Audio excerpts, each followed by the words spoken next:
هذه إذاعة إرنا. المستمعين والمستمعات الأفاضل متابعي إذاعة إرنا حيثما كنتم وحيثما يصلكم بثنا، أهلا ومرحبا بكم في مستهل البرنامج العربي لهذا اليوم الاثنين 25 من مارس. كما عودناكم مستمعي ومستمعات الأفاضل، نستهل برنامجنا معكم بنشرتنا للأخبار، يعقب ذلك فاصل غنائي، ثم نقدم لكم حلقة جديدة من برنامجكم الأسبوعي تعليق على الحدث. وفي حلقة اليوم نقدم لكم تعليقا تحت عنوان: ماذا وراء زيارة وزير خارجية إريتريا إلى إقليم أرض الصومال؟ قبل ذلك مستمعي ومستمعات الأفاضل، أقدم لكم نشرتنا لهذا اليوم وفيما يلي أبرز عناوينها.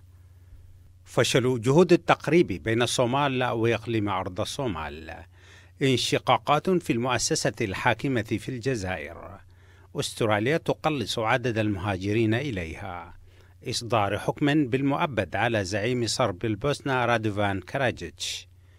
المستمعين والمستمعات الأفاضل، كانت هذه عناوين النشرة وإليكم تفاصيلها من إذاعة إرنا. هذه إذاعة إرنا. تفيد أنباء بأن الاجتماع الذي كان مقررا له 19 من الشهر الجاري بين حكومة الصومال المركزية وإدارة إقليم أرض الصومال لم ينعقد لخلافات حادة بين الجانبين، والهدف من الاجتماع كان التقارب بين الجانبين حسب المبادرة التي تقدم بها رئيس الوزراء الإثيوبي والتي يدعمها الجانب الإريتري، حيث كان وزير خارجية إريتريا والمستشار يماني جبراب قد زارا هرجيسا الأسبوع الماضي. ويعود سبب الخلاف بين الجانبين إلى رفض الحكومة المركزية الصومالية فكرة انفصال أرض الصومال عنها، بينما تصر إدارة إقليم أرض الصومال والتي تسمى بجمهورية أرض الصومال باحترام الحدود الاستعمارية بين أرض الصومال وجمهورية الصومال الفيدرالية. للمزيد حول هذا الموضوع تابعوا معنا حلقة اليوم من برنامج تعليق على الحدث. في أقوى موقف مؤيد للتظاهرات ضد الرئيس عبد العزيز بوتفليقة، أعلن رئيس هيئة الأركان الجزائرية الجنرال أحمد قائد صالح يوم الأربعاء الماضي بأن المتظاهرين عبروا عن مواقف نبيلة، ويعتبر ذلك التصريح ابتعادا للجيش عن تأييد الرئيس عبد العزيز بوتفليقة. على نفس الصعيد، أعلن حزب التجمع الوطني الديمقراطي والذي يترأسه أحمد يحيى بأن بعض أعضاء الحزب لم يعودوا يعبروا عن سياسة الحزب وخطه العام، في إشارة إلى سحب الثقة عن المتحدث باسم الحزب، والذي صرح بأن ترشيح بوتفليقة للرئاسة في المرة السابقة كان قرارا غير موفقا. كما تم كذلك سحب الثقة عن عضو الحزب معاذ بوشارب، وقال الحزب بأن هؤلاء الأشخاص لا يعبرون عن مواقفه.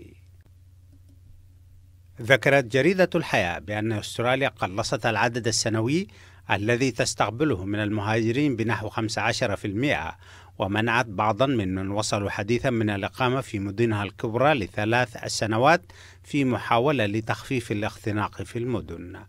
ويأمل رئيس الوزراء سكوت موريسون، والذي تفيد استطلاعات الرأي بتراجع شعبيته في شكل كبير قبل الانتخابات المتوقعة في مايو المقبل، بأن يأتي القرار بنتائج إيجابية في ظل إحباط يشعر به الناخبون نتيجة أسعار المنازل واختناق يرى بعضهم أنه نتيجة لنمو عدد السكان.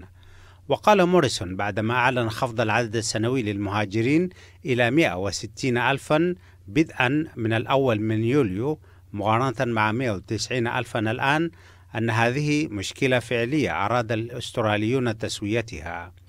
وأضاف قائلا: أشد ما يحبطني أننا عندما نتعامل مع الملفات المتعلقة بالسكان وبرامج الهجرة كثيرا ما يختطف أناس لهم وجهات نظر مغايرة هذه النقاشات سعيا إلى استغلالها في ملفات أخرى. أرفض كل ذلك تماما. ويأتي ذلك بعدما ارتكب الأسترالي برينتون تارنت مجزرة في مسجدين في مدينة كرايست تشيرش في نيوزيلندا أوقعت حوالي 50 قتيلا وعشرات الجرحى. وأظهر استطلاع للرأي عدته مؤسسة ريتشتيل ونشرت نتائجه في سبتمبر الماضي أن 63% من سكان مدينة سيدني أبرز مدن أستراليا يؤيدون تقليص عدد المهاجرين في المدينة. أصدرت محكمة جرائم الحرب المتعلقة بيوغوسلافيا السابقة والتي تتخذ من لاهاي مقرا لها يوم الأربعاء الماضي حكما بالسجن المؤبد على زعيم صرب البوسنة السابق رادوفان كراجيتش، وذلك بعد إدانته بارتكاب جرائم إبادة جماعية أثناء حرب البوسنة. وأيد قضاة المحكمة إدانة كراجيتش لدوره في مذبحة سيربنيتشا الشهيرة في عام 1995، وهي المذبحة التي راح ضحيتها المئات من مسلمي البوسنة. وكان قضاة سابقون قد حكموا على كراجيتش بالسجن لمدة 40 عاما، ولكن القضاة الحاليون اعتبروا بأن الحكم جاء مخففا بالمقارنة مع الجرائم المرتكبة. الجدير بالذكر بأن المحكمة كانت قد رفضت الطعن من المتهم في عام 2016 وعادت لتصدر عليه الحكم المؤبد. المستمعين والمستمعات الأفاضل، بهذا الخبر من لاهاي نكون وإياكم قد وصلنا إلى نهاية نشرتنا الإخبارية لهذا اليوم، وفيما يلي تذكير بأبرز عناوينها.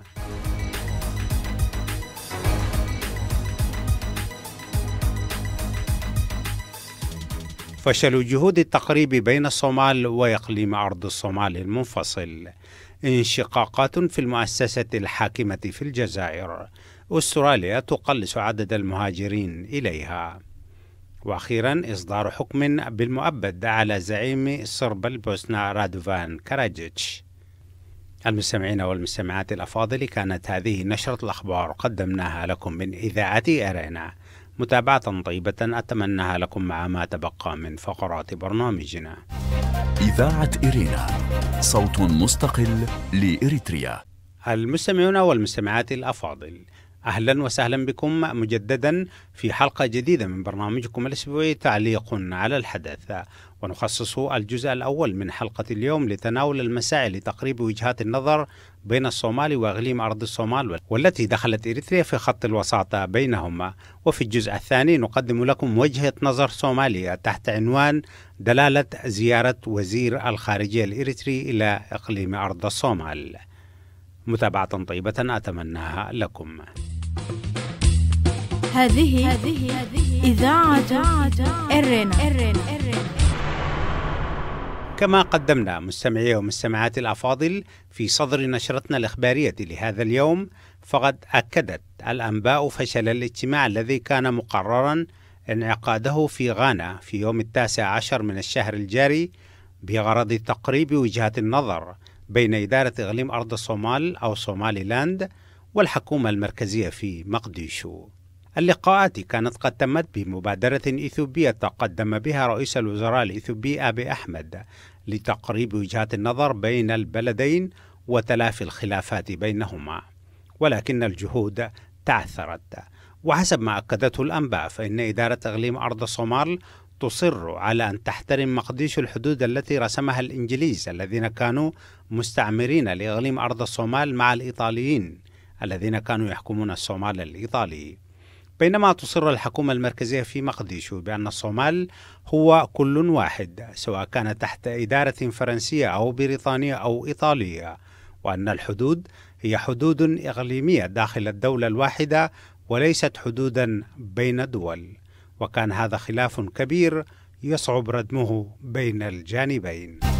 إذاعة إرينا، صوت مستقل لإريتريا. وزير الخارجية الإريتري والذي وصل إلى عاصمة إقليم صومالي لاند هارجيسا بصحبة السيد يماني جبرآب لم يعلن عن الأهداف الرئيسية لزيارته، حيث قال بأنه مبعوث من قبل الرئيس إيسياس أفورقي للتعرف على الأوضاع في الإقليم، خاصة وإن إريتريا غابت عن هذه المنطقة بسبب الحرب التي شنها الوياني عليها حسب ما قال الوزير.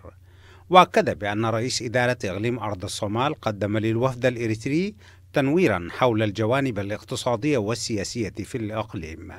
وقال الوزير مؤكدا بأن هذه الزيارة هي الأولى وسوف تعقبها زيارات أخرى، ولكن الوزير لم يشر خلال الإفادة القصيرة لوسائل الإعلام المحلية عن أي جهود للتقريب بين وجهات النظر بين مقديشو وهرجيسا.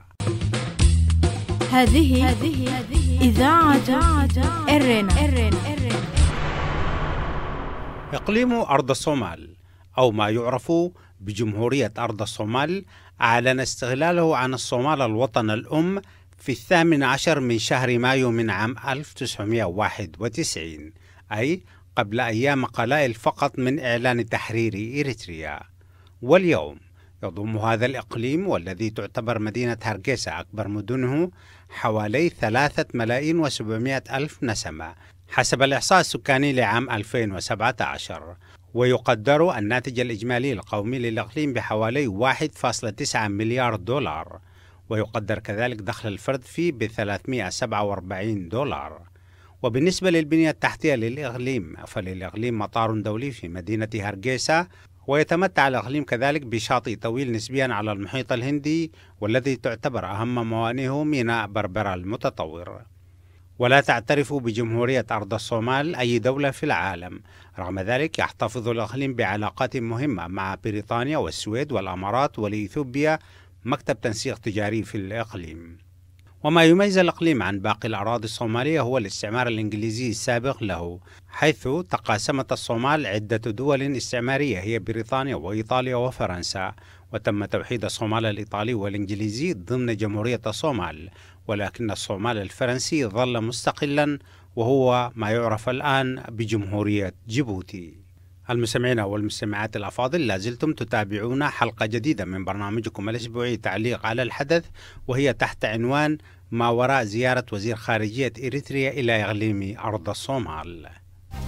إذاعة إرينا، صوت مستقل لإريتريا. منذ الحرب الأهلية الصومالية والتي أعقبت سقوط نظام الرئيس السابق محمد سياد بري في عام 1991، يعتبر إقليم أرض الصومال من المناطق الآمنة بالمقارنة مع جارته جمهورية الصومال.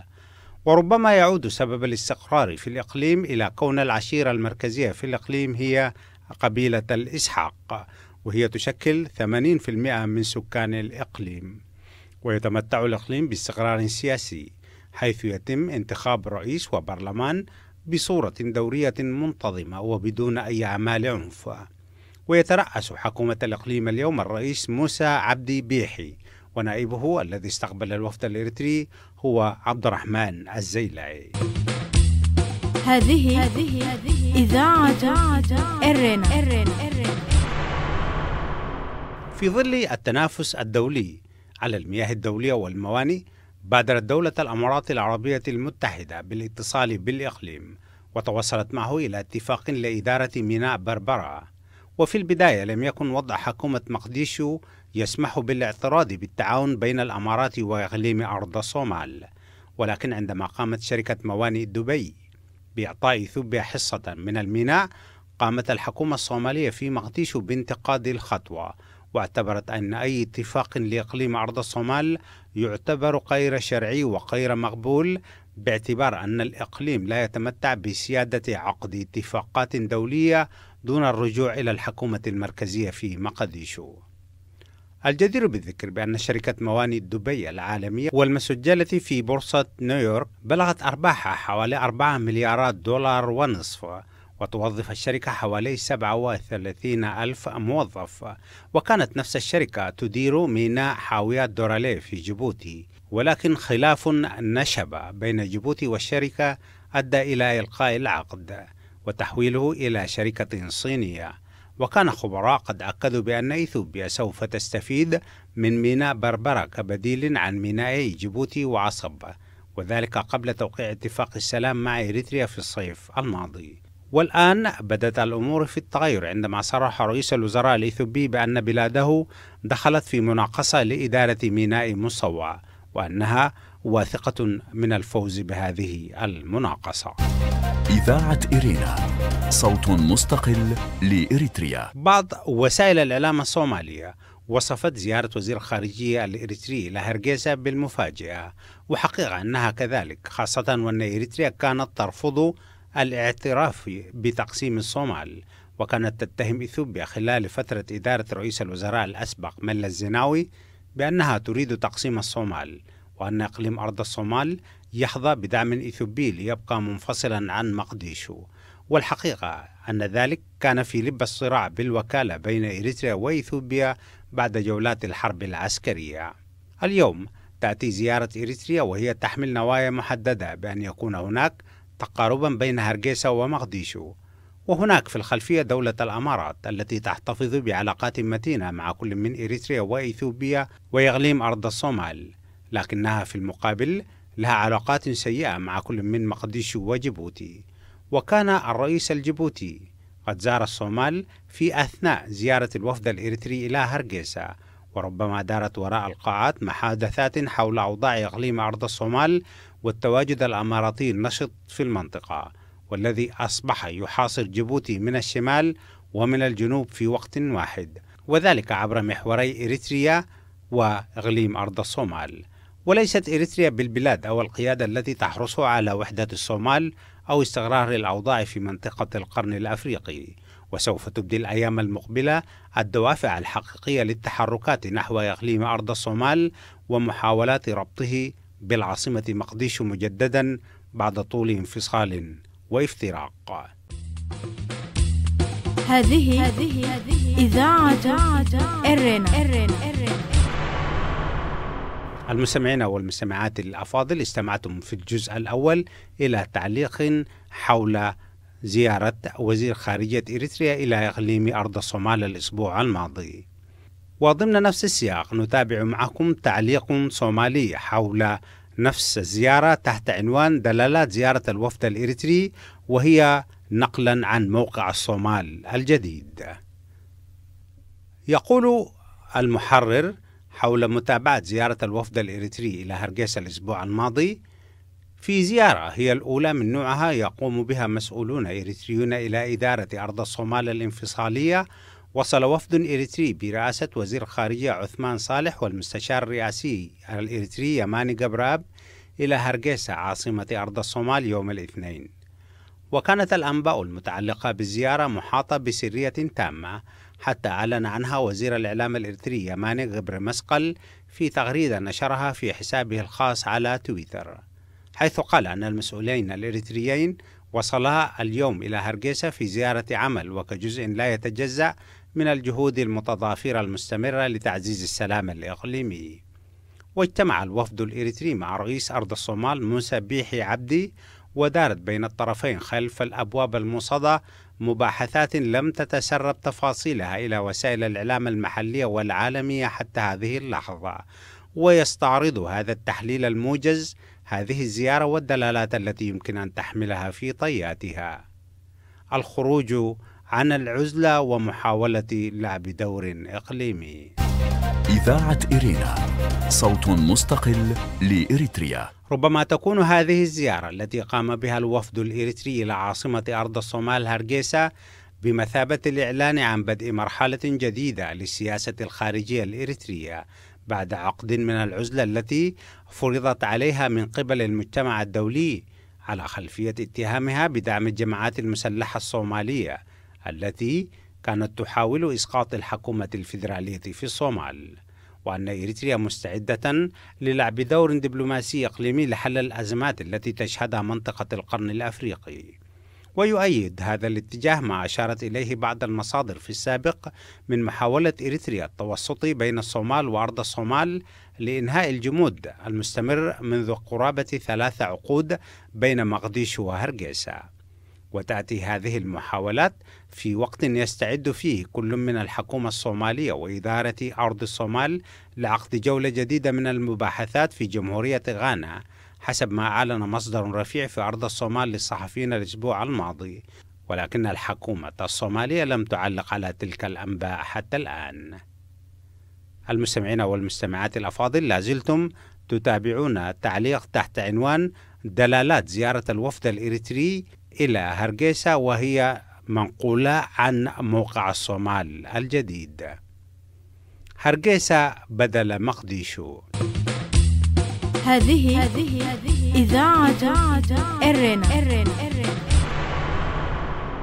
من المحتمل أن تكون زيارة الوفد الإريتري إلى هرجيسا ضمن استراتيجية إقليمية تهدف إلى إعادة تشكيل التحالفات السياسية في المنطقة والاستعاضة بهرجيسا التي باتت تتناقم مع سياسة التحالفات الجديدة في المنطقة بشكل أكثر إيجابية من مقديشو.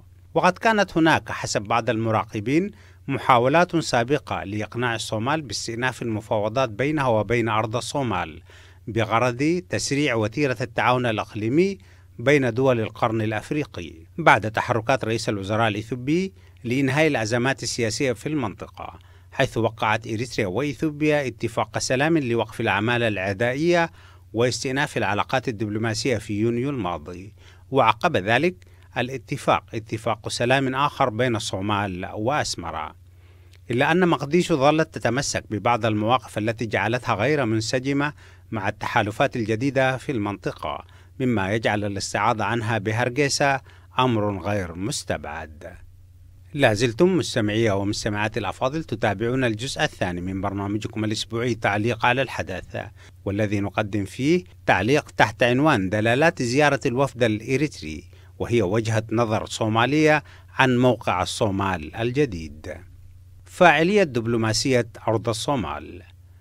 مما تدل عليه هذه الزيارة عموما وبهذا التوقيت بالذات خصوصا تنامي فعالية دبلوماسية أرض الصومال التي استطاعت إلى جانب المحافظة على مكتسباتها في العلاقات الخارجية مع دول الجوار الأفريقي أن تتفاعل بإيجابية منقطعة النظير مع المتغيرات الإقليمية والدولية في منطقة القرن الأفريقي والخليج العربي، بل تعاملها مع تلك المتغيرات بتوازن عجيب أظهر نضج دبلوماسيتها، مما أتاح لها فرصة المشاركة في الأحداث الجارية كلاعب إقليمي، كما حققت لنفسها مكانة مرموقة مع ما ينقصها من عدم الاعتراف الدولي بها ككيان مستقل. ويوازي ذلك عجز وضعف مستمر للسياسة الخارجية للحكومة الفيدرالية الصومالية التي لم تستطع حسب المراقبين الحفاظ على المكتسبات التي حققتها سياستها الخارجية في مرحلة ما بعد انهيار الحكومة المركزية، فقد اتسمت دبلوماسيتها في المرحلة الراهنة بالارتجالية وعدم النضج، إضافة إلى اختيار دبلوماسيين غير أكفاء للعمل في المناطق الحساسة والسفارات المهمة في العالم. ويرى بعض النشطاء على مواقع التواصل الاجتماعي والذين ينتمون إلى مناطق أرض الصومال أنهم على أعتاب ميلاد جمهورية جديدة مكتملة الأركان تحظى باعتراف دولي، وذلك بسبب سياستهم الخارجية التي تعمل حسب وصفهم بمهنية واحترافية، مما جعل حلم الانفصال أقرب إلى الحقيقة أكثر من أي وقت مضى. إذاعة إرينا، صوت مستقل لإريتريا. استمعتم مستمعي ومستمعات الأفاضل في الجزء الثاني من برنامجكم الأسبوعي تعليق على الحدث إلى تعليق تحت عنوان دلالات زيارة الوفد الإريتري إلى هرجيسا، وهي وجهة نظر صومالية منقولة عن موقع الصومال الجديد. في ختام برنامجنا مستمعي ومستمعات الأفاضل أقدم لكم تذكيرا بأهم ما ورد في نشرتنا الإخبارية لهذا اليوم.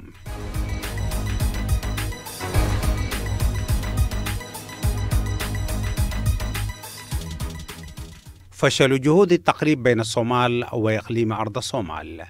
تفيد أنباء بأن الاجتماع الذي كان مقررا له 19 من الشهر الجاري بين حكومة الصومال المركزية وإدارة إقليم أرض الصومال لم ينعقد لخلافات حادة بين الجانبين.